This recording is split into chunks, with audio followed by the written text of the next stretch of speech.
20 years, it is hard to believe. 20 years since September 11th, 2001.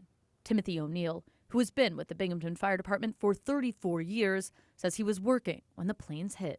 We were just standing in disbelief, and we watched.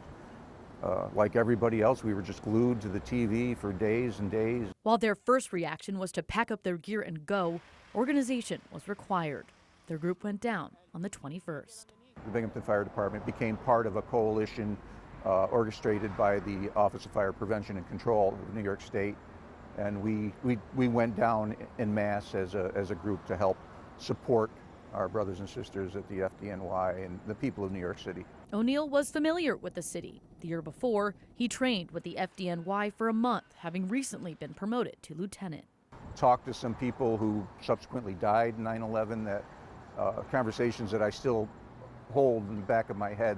While there, O'Neill went to the World Trade Center and took this photo on top of the North Tower, a building that 18 months later would no longer stand. That's about the only picture I ever look at anymore, is that one. While it had been 10 days since the terror attacks, O'Neill describes a still very active scene. There was still fire. There was still things burning and smoke, and it's all very surreal. You could see in the distance the skeleton frame. Walked around for a while in just ankle-deep dust, and there was so much sadness in the air.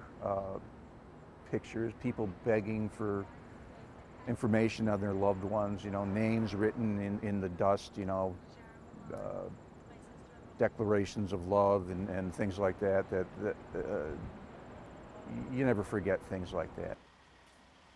Guys that we saw that looked like they hadn't left for 10 days, firefighters who were looking for their brothers and sisters, and so it was all very, very surreal and sad.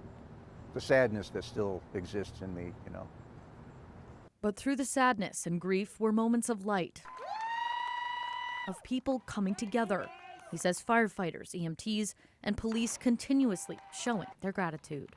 That was memorable, being thanked for something that, anybody should have done. His hope on this anniversary is the Southern Tier takes time to reflect. This memorial in downtown Binghamton provides the perfect setting. It's a lovely place to come and spend a minute and just remember almost 3,000 people that have perished and people that are still suffering because of it.